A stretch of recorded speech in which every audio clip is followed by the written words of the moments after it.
Assalamualaikum warahmatullahi wabarakatuh.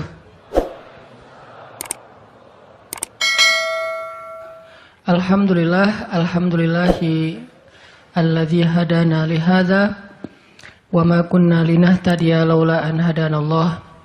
Asyhadu an la ilaha illallah wahdahu la syarikalah wa asyhadu anna Muhammadan abduhu wa rasuluh la nabiyya ba'dah.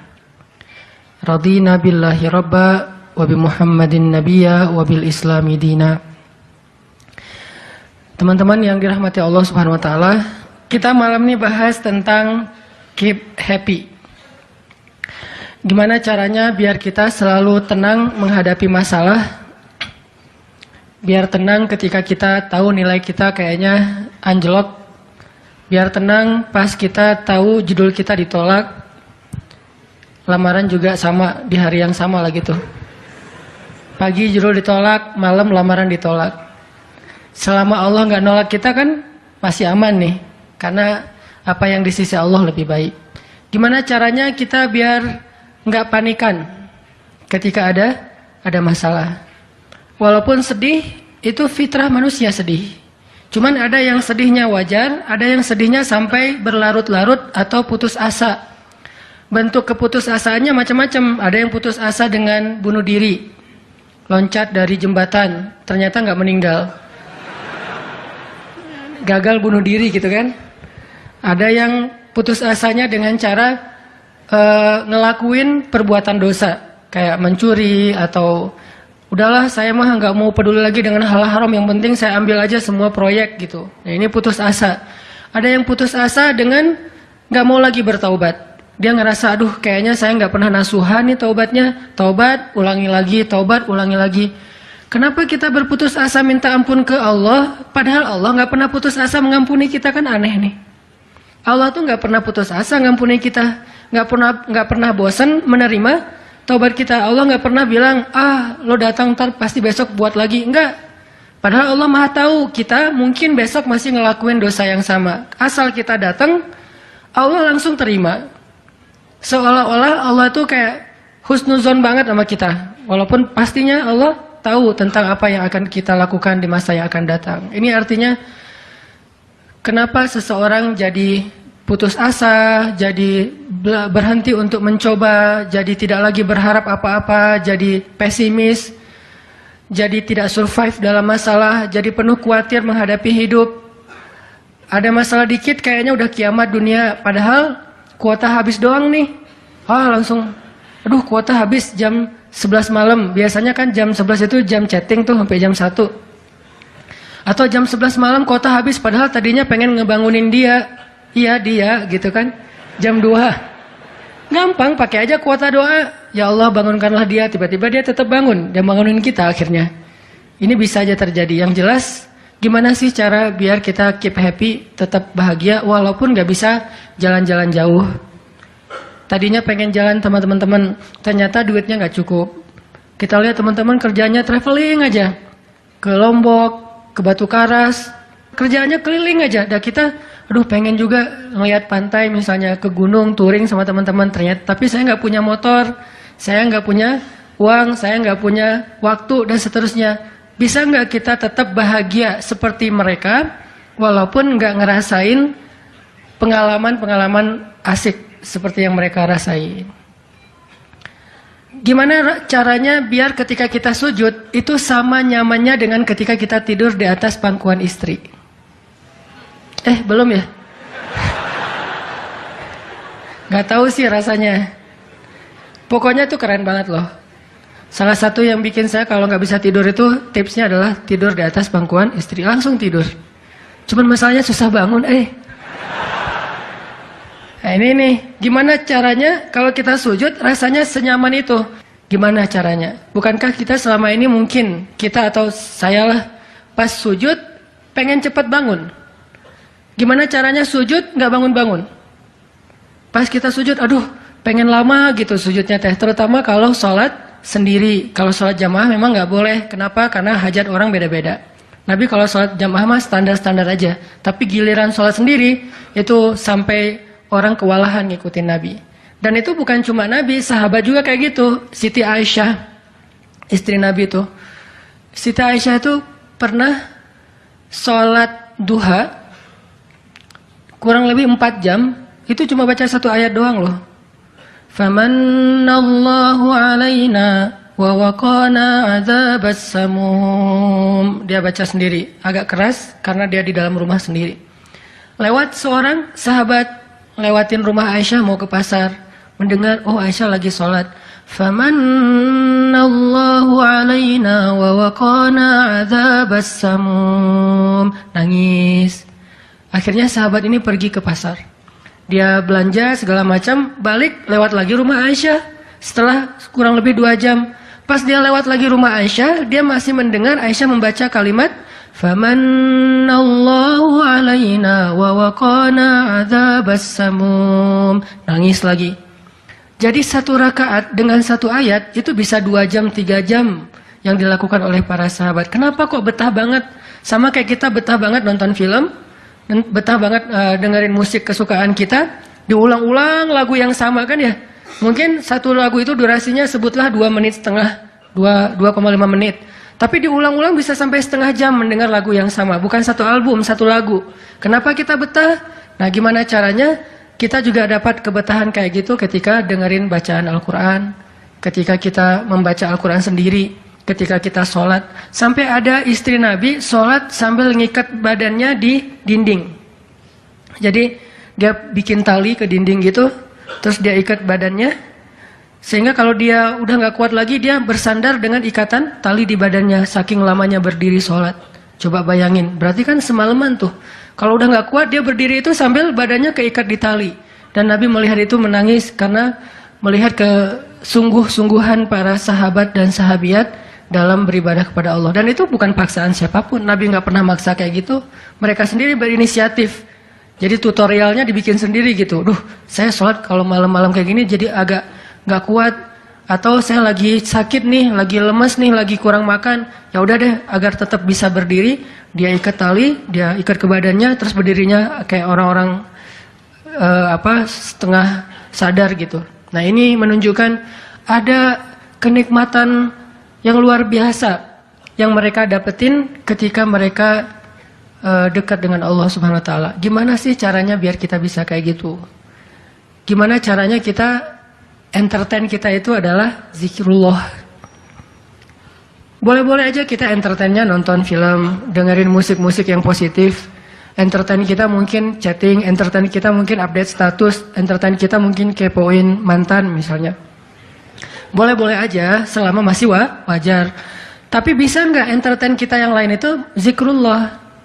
Dengan mengingat Allah kita jadi terhibur gitu. Dan itu entertain luar biasa pahalanya. Gimana caranya? Ini yang kita pengen belajar malam ini, sehingga kita bisa tetap happy walaupun dalam keadaan tadi akhir bulan, dalam keadaan habis diputusin, dalam keadaan ditolak, dalam keadaan bingung, galau, segala macam termasuk habis pulsa. Tetap bisa happy. Pas telepon, pulsa Anda tidak mencukupi. Masya Allah, gitu. Senyum gitu ya. Bukan, kemana nih apa panik, biasa aja. Nah ini kita perlu belajar. Saya juga merasa butuh mempelajari lagi gimana caranya biar bisa ngerasain itu. Dan nasihatnya bukan dari saya. Karena saya juga masih belajar, belum istiqomah amat nih. Tapi nasihatnya dari para ulama yang diambil dari ayat Al-Quran dan hadis-hadis Rasulullah SAW. Nah sebelumnya coba kita perhatiin dulu kisah tentang ketenangan dengan mengingat Allah tuh kayak gimana. Salah satunya ada di surat At-Taubah yang terkenal.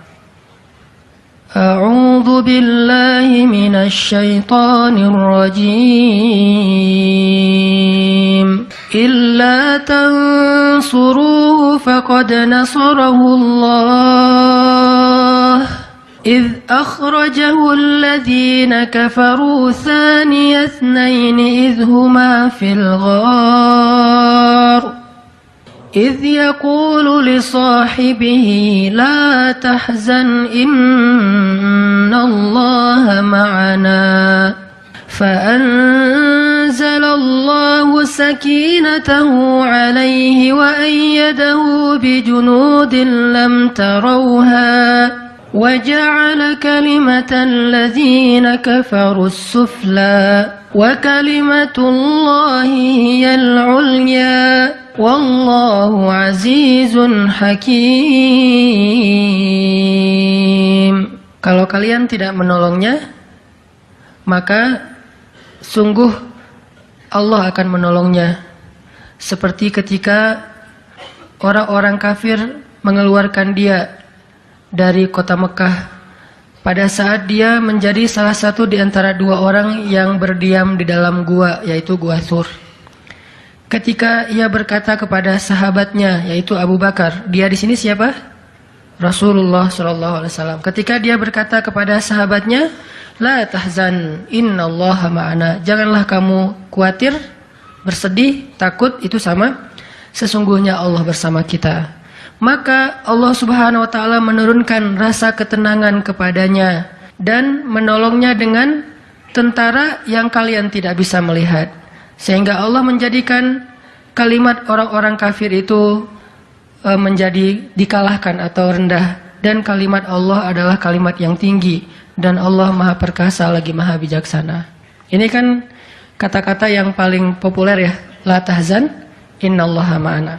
Tips pertama kalau kita pengen bisa lebih tetap tenang, happy ketika kita dalam tekanan adalah kita tuh memang harus punya sahabat yang selalu mengingatkan kita kepada Allah Subhanahu wa taala. Sahabat yang mengingatkan kita kepada Allah. Ini yang terjadi kepada Abu Bakar As-Siddiq. Sekelas Abu Bakar yang imannya sampai ke derajat Siddiq, bukan cuma mukmin loh, Siddiqun. Kan ada mukmin, ada muttaqin, ada siddiqin. Ini udah derajatnya Siddiq. Arti Siddiq itu udah nggak ada lagi keraguan di hatinya. Udah nggak ada lagi masalah sedikit pun. Ketika orang-orang ragu, Abu Bakar tetap yakin. Salah satu kasusnya pas Nabi pulang Isra Mi'raj. Nabi bilang bahwa saya baru pulang dari Palestina dan baru naik ke langit semalam. Diberitakan ini kepada orang-orang kafir Quraisy, tapi orang-orang kafir Quraisy nggak percaya. Lalu ketika para sahabat-sahabat lain mendengar, mereka kayak ragu-ragu gitu, bener nggak ya, bener nggak ya? Lalu ketika ditanya kepada Abu Bakar, ya Abu Bakar, lihat tuh teman kamu makin gila aja. Emangnya kenapa, kata Abu Bakar? Dia ngaku-ngaku baru pulang dari dari Palestina. Dia ngaku-ngaku baru pulang dari langit. Katanya Isra dan Mi'raj semalaman, dalam waktu 1 malam. Lalu Abu Bakar bertanya, siapa yang bicara kayak gitu?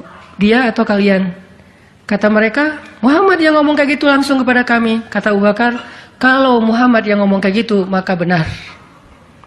Dia nggak mau tanya gimana caranya, berapa lama waktunya, kapan, siapa yang membawa dia. Nggak nanya apapun. Kalau Muhammad yang ngomong, maka itu benar. Ini artinya Siddiq, nggak banyak tanya, percaya banget. Kalau ayatnya kayak gitu, udah cukup. Kalau hadisnya kayak gitu, udah cukup. Kalau kata ulama kayak gitu, saya ikut. Nggak ada kenapa kayak gini dan seterusnya, nggak. Ini menunjukkan Abu Bakar itu orang yang sangat luar biasa imannya. Tapi dia tetap manusia. Gimana pun imannya udah kuat, mantap, Siddiq, ketika ada masalah, sifat dasar manusia itu keluar lagi, yaitu khauf, rasa khawatir, takut. Dan yang luar biasa, khawatir dan takutnya Abu Bakar itu bukan untuk keselamatan diri beliau. Abu Bakar itu khawatir terhadap keselamatan Rasulullah SAW. Jadi bukan keselamatan Abu Bakar. Kalau kita mungkin khawatir terhadap keselamatan diri sendiri nih. Kalau Abu Bakar derajatnya khawatir terhadap gimana ya Rasul, kalau mereka ngelihat ke bawah, ke kakinya, pasti kita akan ketahuan. Karena mereka sembunyi di sebuah lubang, nggak gua sih, kecil, lubang di bukit Jabal Thur. Dan orang-orang kafir Quraisy sudah datang ke lubang itu, berdiri tepat di pintu gua. Kalau mereka ngelihat ke bawah, udah ketahuan tuh, kelihatan Rasulullah sama Abu Bakar. Sehingga Abu Bakar berkata, ya Rasulullah, kalau mereka ngelihat kita sedikit aja ke bawah kaki mereka, mereka akan menemukan kita. Gimana ini ya Rasul? Saya khawatir terhadap keselamatanmu. Apa kata Nabi? Ya Abu Bakar, ma dhannuka bitsnain, Allahu salisuhuma. Wahai Abu Bakar, kenapa kamu pikir kita cuma berdua?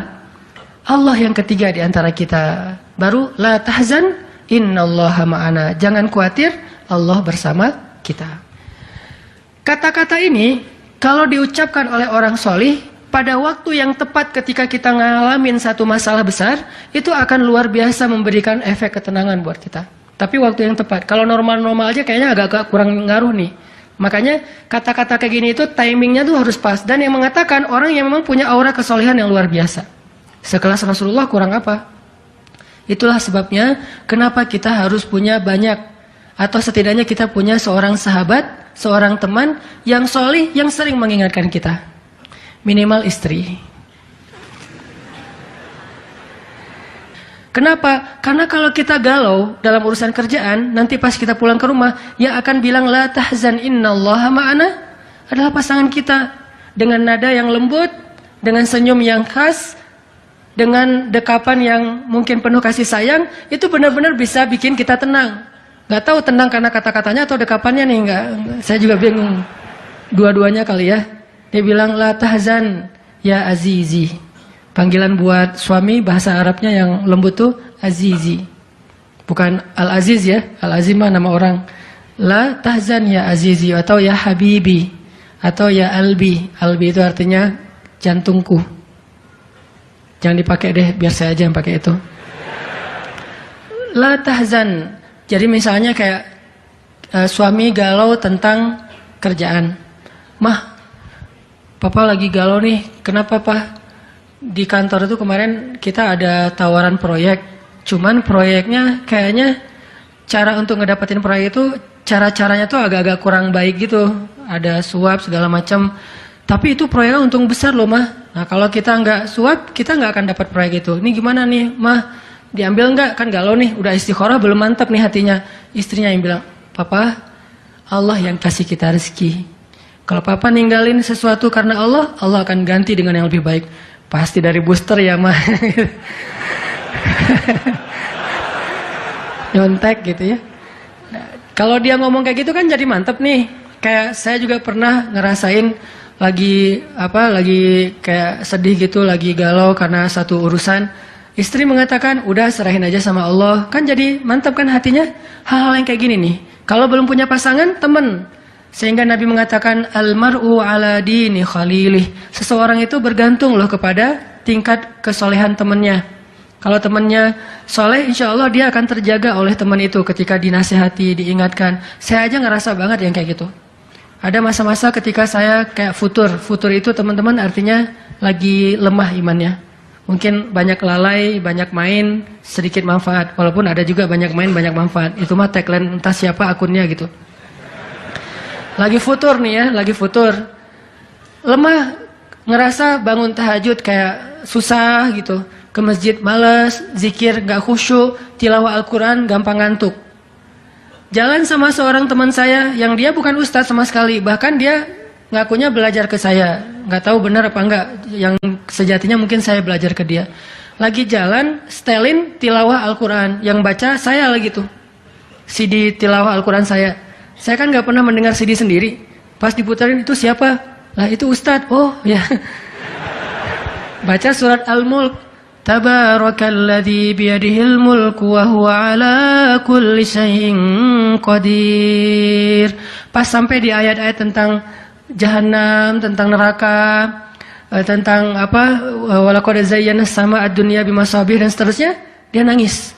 Dia nyetir nih, dia nangis. Saya ketika ngelihat dia nangis, saya dapat hidayah. Jadi saya dapat hidayah bukan hanya dengan mendengar bacaan itu, tetapi karena dikondisikan oleh seorang teman, saya ngerasa, duh, Masya Allah ya, dia yang dengerin bacaan saya bisa nangis. Saya dengerin diri saya sendiri, nggak nangis. Kan ada masalah nih. Akhirnya saya jadi insaf. Insaf itu kemudian istighfar, astagfirullah, Allah saya kayak ada masalah nih. Mulai belajar dari dia, Pak, gimana sih kok bisa kayak gitu? Ustadz kan lebih tahu ilmunya mungkin, tapi kalau pengalamannya Bapak pasti lebih tahu. Rahasianya apa? Ternyata rahasianya emang dia orang yang nggak pernah dengar yang lain selain mendengar bacaan Al-Quran. Jadi buat dia bacaan Al-Quran itu benar-benar entertain buat dia. Oh berarti kita harus lebih banyakin lagi dengerin Al-Quran. Kalau kita dengar musik sekali, berarti dengar Qurannya 3 kali harusnya. Baru masih agak-agak proporsional nih. Sehingga gampang kesentuh, hatinya itu mudah. Tapi pelajarannya tetap teman yang ngebawa kita kepada sesuatu. Ternyata triknya pertama, mengingat Allah itu kan bukan cuma menyebutkan Allah. Tapi ketika kita sedang dalam keadaan bingung, khawatir, galau, sedih, tertekan, panik, tiba-tiba teman kita mengingatkan kita kepada Allah dengan bahasa yang sederhana. Kalau bahasa sederhananya Al-Quran, la tahzan, innallaha ma'ana. Dan itu boleh diterjemahin ke bahasa yang lebih sederhana versi kita. Karena itu bahasa Al-Quran yang mungkin buat sebagian orang nggak dapat nih, karena mungkin nggak paham bahasa Arab. Jadi kalau teman kita lagi sedih jangan bilang, la tahzan dong, innallaha ma'ana. Apaan tuh lu baca Quran gitu ya? Nggak ngerti kan dia? Kita bisa terjemahin, udah tenang aja, Allah yang bantu. Tenang aja, Allah yang beresin. Tenang aja, serahin aja kepada Allah. Allah itu sebaik-baik kita nyerahin sesuatu. Ngomong kayak gitu tuh kena. Kalau timingnya pas kita lagi ngalamin satu masalah. Terutama masalah-masalah kayak masalah rezeki itu paling bikin kita sering panik. Kehilangan sesuatu, ditipu orang, segala macam. Kita bilang, udah nggak apa-apa, nanti Allah ganti yang dengan yang lebih baik. Allah yang ganti gitu. Allah yang ganti. Tenang tuh jadinya. Karena kita sedang mengetuk kembali imannya di saat dia sedang butuh-butuhnya iman itu. Dan itu butuh teman yang bisa mengingatkan kita. Sehingga Nabi bilang, ciri-ciri teman yang baik itu adalah kalau kita ketemu dia bikin kita sering ingat Allah. Dia bikin kita sering ingat Allah. Coba teman-teman renungkan nih, coba dihitung-hitung. Kita kalau ketemu teman ngomongin dunia berapa sering? Terus ngomongin Allah berapa sering? Kan jarang banget kita ketemu teman ngomongin tentang Allah kan? Dan kayaknya nggak tahu juga bahannya mau ngomongin apa tentang Allah. Kita ngomongin tentang Allah yuk. Ngomongin tentang Allah, apaan tuh? Kan bingung dia tuh. Maksud lo qul huwallahu ahad gitu. Atau ayat kursi. Berarti kita belum terbiasa bicara tentang Allah. Nah ini yang harus kita coba latih pelan-pelan nih. Kita lihai banget nih. Bisa smooth banget masuk ke tema tentang dunia. Bisa ganti-ganti topik. Dan semuanya tentang dunia. Tentang kuliner, tentang kerjaan, tentang jodoh, tentang kuliah, tentang pendidikan, tentang apapun. Tentang teman. Bisa dengan mudah dan seru gitu ngomongin tentang dunia teh. Dan itu bukan sesuatu yang dilarang memang. Cuman kok nggak seimbang kita ngomongin tentang Allah Subhanahu Wa Taala? Coba kita belajar cari teman yang udah sefrekuensi dulu. Arti sefrekuensi bukan sama-sama udah baik, sama-sama udah niat pengen memperbaiki diri, sama-sama udah punya tekad kita pengen hijrah nih. Lagi-lagi bukan merasa diri kita lebih baik dari orang lain, tapi yang udah sefaham supaya nggak banyak perdebatan. Ajak dia ngobrol tentang Allah pelan-pelan dan secara bertahap, gak bisa langsung ngejos. Gak bisa langsung, coba lo sebutin rububiyah, asma Allah yang 99 apa aja. Itu mah cerdas cermat ya. Tapi kita ngomongin Allah tuh baik banget loh kemarin gini. Allah aja yang diomongin. Sehari minimal kita ngomongin Allah itu sekali deh. Dan sekali itu jadi obrolan, bukan cuma mention doang ya. Tapi obrolan gitu, jadi diskusi sekali aja sehari dan nggak harus lama, mungkin cuma 5 menit. Kalau kita nggak bisa ngelakuin itu secara spontan, nggak apa-apa di setting. Kita ketemu sama teman kita bikin kayak program gitu. Kita kalau ketemu pokoknya harus sekali sehari ngomongin tentang kebesaran Allah. Coba digituin. Makin sering itu makin akan nanemin satu belief faith di dalam hati kita. Sehingga ketika nanti kita ada masalah diketuk rasa iman itu cepat baliknya. Berarti kita harus cari teman yang mau menasihati kita, bicara bareng kita tentang kebesaran Allah. Dan itu yang dilakukan Nabi Musa dengan Nabi Harun ketika berdakwah, yang Allah sebutin di surat Toha. Nabi Musa mau berdakwah kepada Fir'aun, minta teman supaya bisa mengingat Allah ketika lagi dalam keadaan marah. Soalnya Musa tahu, Musa itu orangnya marah. Kalau udah marah ngeri. Harun orangnya kalem, woles. Sehingga butuh seseorang yang bisa menahan amarah dan emosinya Musa. Sehingga kata Musa, ya Allah beri saya seorang teman yang bisa mendampingi saya dalam dakwah, yaitu Harun. Kay nusabbihaka katsira wa nadhkuraka katsira. Supaya kami sering bisa mengingat engkau. Artinya kalau Musa sendiri marah, lupa sama Allah. Tapi kalau ada Harun, Musa istighfar, astagfirullahaladzim. Gitu. Begitu juga nabi kecil. Ada 2 orang nabi kecil sepupuan. Siapa dia? Isa dan Yahya. Nabi Isa dengan Nabi Yahya. Anak kecil 2 orang nih. Dua-duanya keren. Dua-duanya soleh. Dua-duanya ganteng. Dua-duanya idola. Selebgram lah di masanya. Pokoknya luar biasa nih 2 orang. Cowok. Anak usia, kalau nggak salah Yahya waktu itu umurnya udah sekitar 10 tahun. Isa baru lahir, berarti beda 10 tahun. Pas mereka ABG, beda 10 tahun tapi nyambung ngobrolnya. Pas mereka jalan kemana-mana berdua tuh. Yang satu orangnya gampang tersentuh, nangis, yaitu Yahya. Yang satu lagi orangnya tegas, yaitu Isa. Sehingga kalau Isa lagi marah, Yahya yang mengingatkan, Isa tenang. Akhirnya tenang. Pas Yahya terlalu kayak baper gitu, aduh kasihan. Yahya itu kan orangnya kasihan, gampang kasihan, sehingga jadi agak-agak kurang tegas. Kata Isa, nggak bisa gitu dong. Akhirnya diingatkan. Nah ini pentingnya teman. Nabi aja butuh teman. Kalau kita mau kepo dikit nih, kenapa sih Rasulullah memilih Abu Bakar untuk nemenin hijrah? Kenapa nggak Umar gitu? Supaya aman. Hijrah bareng Umar, siapa yang berani ngejar coba? Umar berdiri depan Ka'bah. Ya ayuhan nas, ya ma'syara Quraisy, wahai manusia, wahai orang Quraisy, fa'lamu anni muhajir. Ketahuilah saya pengen hijrah, kata Umar. Siapa yang pengen istrinya jadi janda, anaknya jadi yatim, tunggu saya di balik bukit itu. Ada yang berani? Diam semuanya. Coba Rasul kalau hijrah bareng Umar, enak kan? Wahai wahai orang-orang Quraisy, wahai manusia, saya sama Rasul nih mau hijrah. Siapa yang berani nunggu saya di balik bukit itu? Kalau enggak dia akan hilang kepalanya. Enggak ada yang berani kan? Kenapa Rasulullah milih orang yang lemah seperti Abu Bakar? Udah kurus, lemah, dan kaumnya kabilah yang lemah, Bani Taim. Bani Taim itu lemah kabilahnya, enggak seperti kabilahnya Umar bin Khattab. Kenapa bukan Umar? Kenapa bukan Hamzah? Hamzah itu pemanahnya para sahabat, pemanahnya orang-orang Mekah. Dan juga nggak ada yang berani sama Hamzah. Hamzah mukul Abu Jahal di depan orang banyak, nggak ada yang berani balas. Ketika Abu Jahal mukulin Rasul lagi sholat depan Ka'bah, Nabi lagi sholat digebukin sama Abu Jahal. Dibelain sama Abu Bakar ikut digebukin. Akhirnya wajah Abu Bakar itu nggak dikenali lagi, saking babak belur. Itu digebukin sama Abu Jahal dan teman-temannya.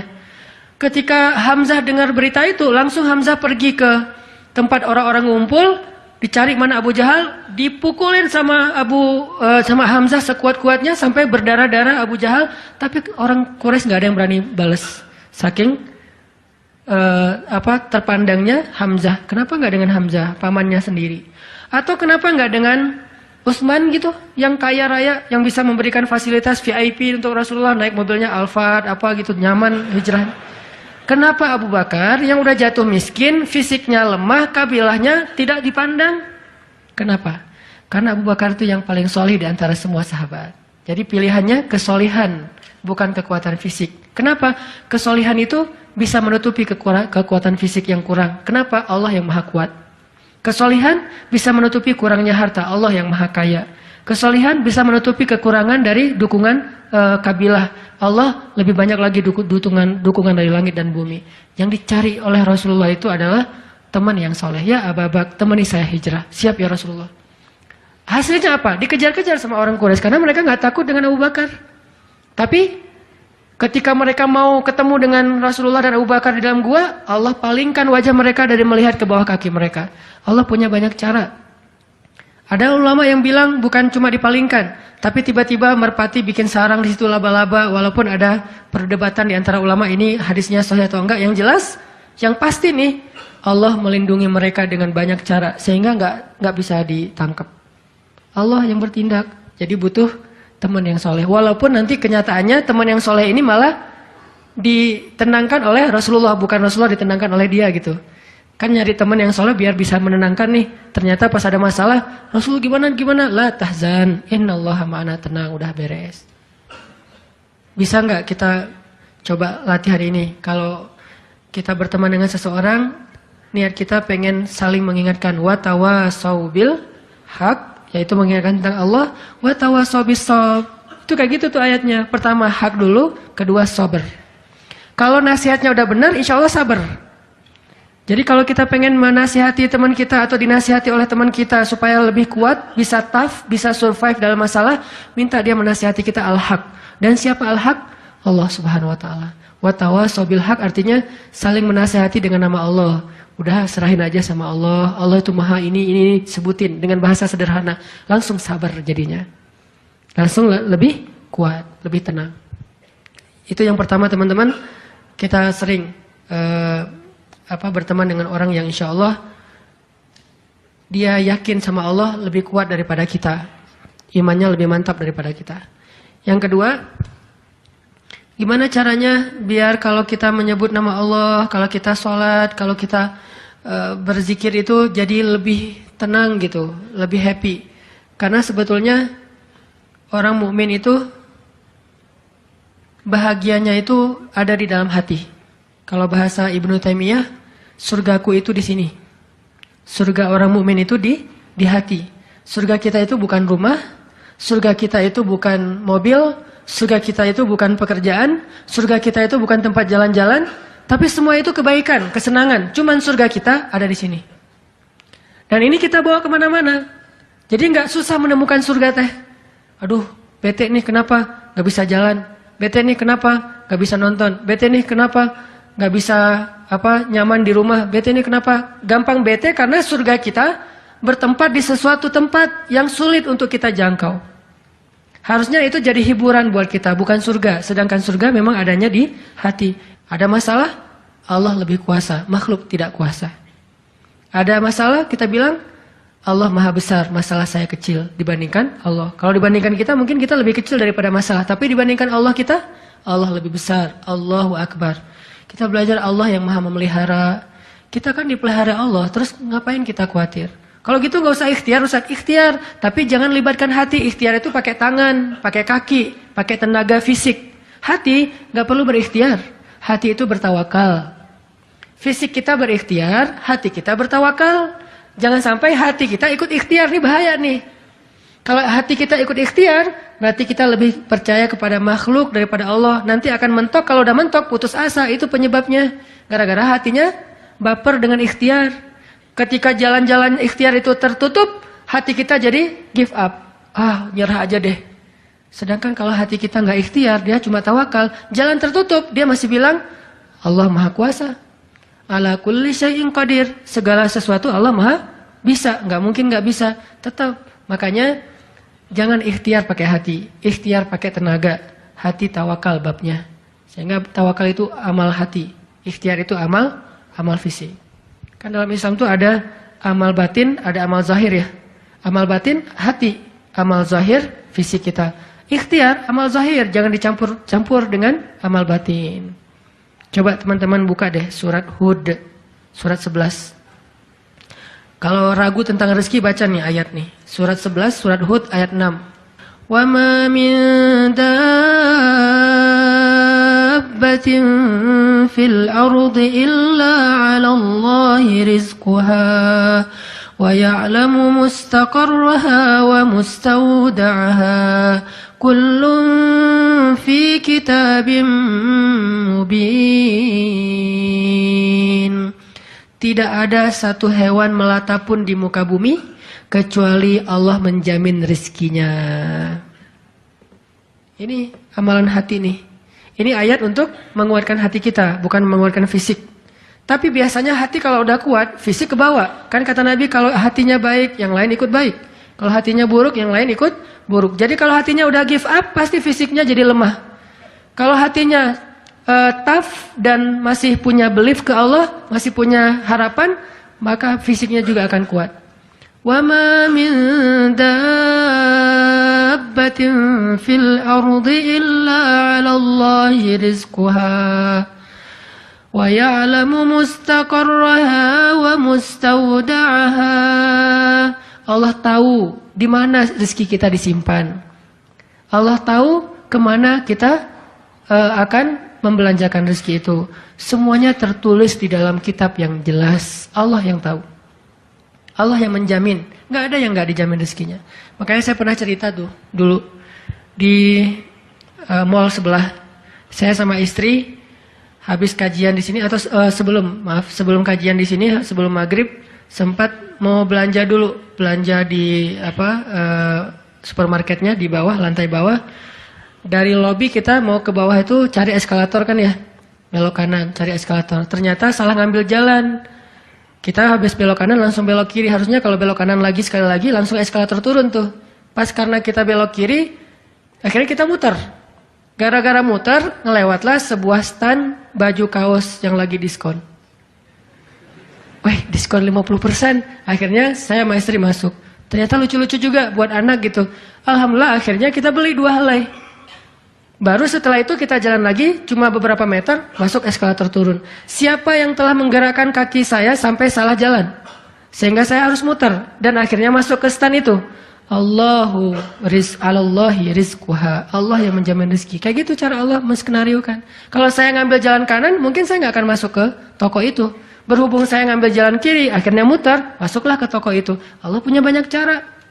Kenapa kita khawatir dengan stand orang lain yang mungkin lebih dekat ke pintu, lebih dekat kepada stage yang di tengah kalau bikin event segala macam? Kenapa? Kita udah ikhtiar, dapatnya cuma ini. Kayak lagi ada event kayak festival gitu, kayak ada bazar, kita punya banyak stand kuliner kita paling pojok dekat toilet, stand kuliner teman-teman kita tuh paling depan, dan di situ stage banyak acara tausiah segala macam. Kayaknya di situ lebih laku. Belum tentu juga, bisa jadi pada waktu itu banyak orang yang sakit perut atau apa, akhirnya ya lewat, aduh ini kayak seru juga nih di sini nih, makan di sini, nggak usah jauh-jauh sambil nunggu makan.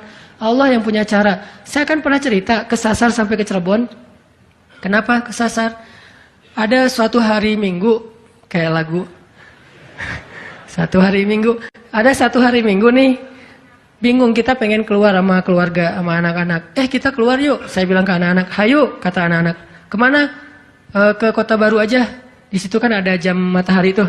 Kita lihat jam matahari. Hayu, naik mobil, masuk tol nih. Pas sudah masuk tol Paster, berubah pikiran. Terlalu dekat, nggak berasa liburan ya. Ya, terus mau kemana? Ke Jakarta aja yuk, ke Ancol. Ada pantainya. Ayo ke Dufan. Jalan, akhirnya nggak jadi belok pada larang, lurus. Niatnya ke Ancol. Sebelum Cikampek, berubah lagi pikiran. Ancol mah pantainya gitu-gitu aja ya, udah pernah ya. Terus gimana dong? Cari pantai baru deh, yang di daerah Indramayu, Cirebon gitu. Siapa tahu ada yang lebih bagus, yang masih virgin. Boleh, keluarlah Cikampek. Waktu itu belum ada tol Cipali ya. Keluar Cikampek. Akhirnya nyisir Subang, Indramayu, nggak dapat pantai yang kita nyaman nih. Berhenti sebentar, nggak nyaman, ini banyak sampah. Akhirnya jalan lagi sampai dari pagi keluar, asar makan empal gentong di Cirebon. Siapa yang mendatangkan saya ke warung empal gentong itu? Pas kita masuk, orangnya bahagia banget gitu. Kelihatan kalau dari pagi itu belum ada yang datang, belum ada pelanggan, sepi warungnya. Karena tempat parkirnya agak nyaman, langsung parkir di situ, makan empal gentong, dan ternyata enak, kita bungkus. Orangnya tuh, alhamdulillah nih datang dari pagi belum ada yang datang, senang gitu. Dan saya bilang, Pak, tahu nggak saya dari mana? Dari mana? Dari Bandung. Mau kemana emang? Nggak kemana-mana. Muter. Jadi kita cuman dari Bandung, cuma pengen makan empal gentong di Cirebon ujung-ujungnya. Pulang sampai ke Bandung jam 10 malam, macet lagi tuh di Sumedang karena ada perbaikan jalan. Cuma pengen makan empal gentong, ngasih rezeki ke orang di Cirebon, kayak gitu banget tuh caranya tuh, coba lihat cara Allah. Yakin nih sama Allah. Allah bisa banget ngedatangin. Kalau ini terjadi kepada orang lain, berarti kalau saya cari rezeki bisa juga caranya kayak gitu. Allah kan punya banyak cara. Cuman kadang-kadang atau seringnya kita nggak tahu cara itu, tahu hasilnya doang nih. Tiba-tiba dapat. Sesederhana itu kita berpikir, akhirnya sesederhana itulah syukur kita ke Allah. Kalau kita tahu gimana rumitnya rezeki itu datang ke kita akan syukurnya lebih pasti tuh. Masya Allah ya, Allah ngedatangin rezeki ke saya tuh gitu-gitu amat, sampai ada orang yang kesasar sekeluarga, bingung gitu. Tapi kan dia, kalau saya nggak cerita, dia nggak akan tahu. Dia pikir cuma orang yang memang tinggal di Cirebon atau emang lagi jalan lewat kebetulan mampir. Artinya karena dia nggak tahu prosesnya, rasa syukurnya juga sederhana. Sama kayak kita nggak mensyukuri masakan istri kita kalau yang udah punya. Istri itu masak tuh rempong loh dari pagi, wah sampai ganti lagi. Kita nggak tahu ya, mungkin istri kita baru belajar masak, gagal 2 kali loh. Itu yang ketiga tuh, nggak enak pula. Udah gagal 2 kali. Dan kita pikir cuma masak sayur gini doang mah, sayur bening mah gampang. Kita kan nggak tahu prosesnya, sehingga apresiasi kita juga ya segitu-gitu aja. Kalau kita tahu prosesnya, walaupun cuma sayur bening sama telur ceplok, kita akan peluk istri kita, mah makasih banyak ya, mama udah berkorban banget buat papa. Mah hari ini makanan terenak sepanjang hidup papa loh mah. Kenapa ngomong gitu? Karena tahu prosesnya. Gitu juga kita ke Allah. Karena kita nggak tahu proses rezeki itu Allah setting sampai datang ke kantong kita. Kita kayak, ya alhamdulillah gitu doang. Tapi kalau kita tahu, Masya Allah, ya Allah, alhamdulillah atas semua nikmat yang kau berikan, puji-puji Allah. Artinya teman-teman, kalau galau tentang rezeki dari Allah, tentang pekerjaan, tentang kuliah, segala macam, termasuk tentang jodoh, coba baca ayat 6. Semua Allah yang jamin. Ini bab hati ya, lagi-lagi bab hati. Ikhtiar mah jalan aja terus, tapi hati, Allahi rizquha, Allah yang menjamin. Itu baru jadi tenang nih mengingat Allah, tetap happy gimana-gimana juga. Dan ini ditaraddud, diulang-ulang. Coba diulang-ulang nih ayat nih. Jadikan salah satu ayat favorit. Kalau kita lagi galau, langsung baca ayat ini berulang-ulang sendiri kalau bisa. Baca dulu terjemahannya, hafal. Kalau udah hafal terjemahannya, tinggal baca ayatnya berulang-ulang. Sebelum tidur mungkin, kalau yang paling tenang. Kalau khawatir nggak bangun tahajud, ya udah sebelum tidur baca.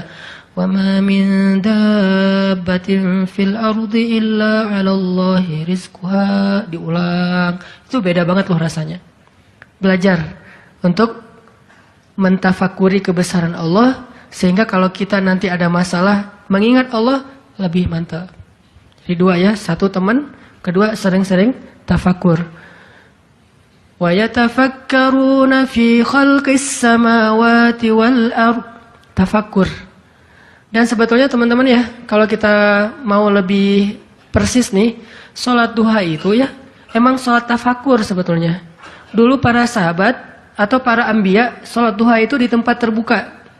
Di bukit, di kebun gitu. Sholat duha itu di tempat-tempat alam terbuka. Jadi benar-benar untuk tafakur alam. Sholat duha itu fungsinya untuk itu sebetulnya. Walaupun boleh banget dilakuin di dalam ruangan, di masjid, di rumah, di kantor.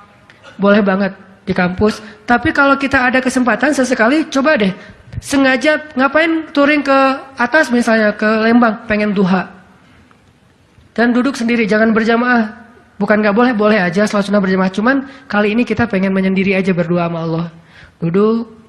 Ngomong sama Allah, ya Allah, jangan biarkan saya berputus harapan kepada Engkau.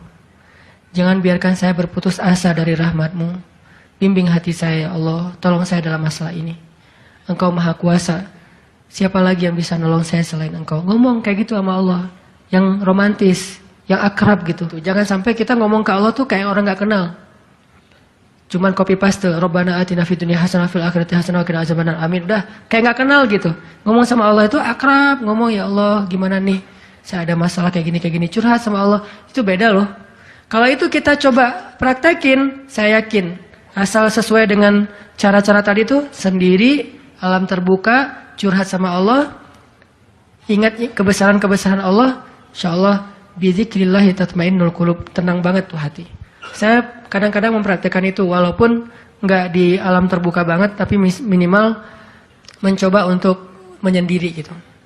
Rasulullah kan kalau lagi ada masalah sama keluarganya menyendiri di masjid kan, duduk di mihrab berzikir pada Allah, ya Allah, ya Allah, Engkau lah yang maha penyabar, saya tidak sabar.